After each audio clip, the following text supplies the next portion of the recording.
Hello everyone, Curious Corduroy here, and we just got some breaking news in regards to Sony's PlayStation Plus service. An official launch trailer and blog post for the service dropped a few hours ago, and it gives us a look at the extra and premium tier features. We've also got a partial list of games that will be included in both tiers, and it was announced that Ubisoft Plus and Ubisoft Plus Classics will also be added to the PlayStation Plus service later this month. So starting with that PS4 and PS5 game catalog, the thing that's really interesting about this and that's really sticking out is that there are some games on this list that are less than 2 years old.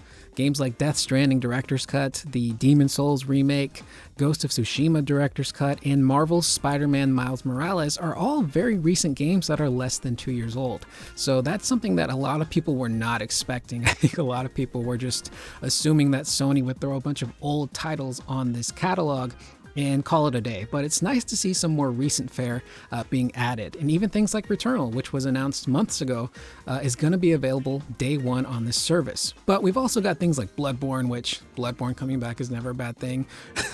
That's just going to fuel more rumors that hopefully we get a remaster or a remake. Of course, God of War 2018 is going to be on there.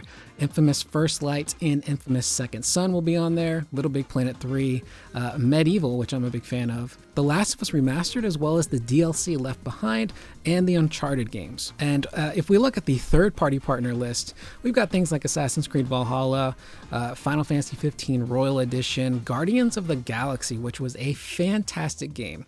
I believe it's still available for free on Game Pass, and it's going to be on the PlayStation Plus service starting in June. If you have not played that game yet, you need to get on it. It's an absolutely fantastic and underrated title that I hope many more people get to experience. And the last of the list that I'm going to read out is Resident Evil. I'm assuming this is the Resident Evil remake that came out years ago, but the HD remastered version. So seeing that on there is really cool. I'm definitely going to be revisiting that because I never actually played the HD remaster. I just played the original GameCube version. So being able to experience that is going to be pretty cool. Up next is the Classic Games catalog. Now this catalog is pretty small, which is disappointing, but hopefully within the coming weeks, they will be adding more games to this list. But one of the things that sticks out is that Sony is saying that some titles will show improved frame rates and higher quality resolution compared to their original launch versions. They also make it a point to say that players who have previously purchased the digital version of select games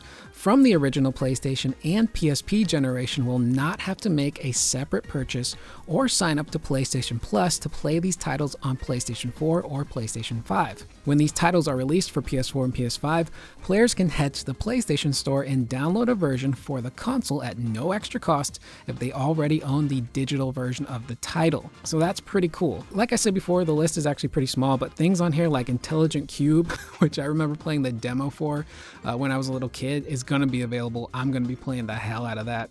I had so much fun with that demo, and hopefully I'm much smarter as an adult. Ape Escape is going to be on there. Things like Tekken 2, the Worms games, Mr. Driller, which we talked about in previous videos, will also be available on there as well. Ape Escape 2, Dark Cloud 1 and 2, Jack and Daxter 1, 2, and 3 are both going to be on there, which is really exciting. And they even have BioShock Remastered, Bulletstorm, and Lego Harry Potter Collection. So it's a very small list as of right now, which is disappointing, but hopefully in the future they really make an effort to beef up that Classic Games listing. Now we get to the PlayStation 3 listing here. Again, these are just going to be the original PlayStation 3 versions of these games. There's not going to be any remasters on this listing here. And again, these are only streaming versions of the games, but things like the original Demon's Souls will be on here, Ico, Infamous 1 and 2, as well as Festival of Blood, Loco Roco, which is a pretty fun game, Ratchet and Clank games, Resistance 3,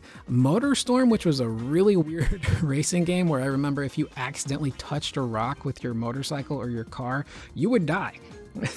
It was really weird. Third-party titles like Asura's Wrath, Devil May Cry HD Collection is going to be on there as well, Lost Planet 2.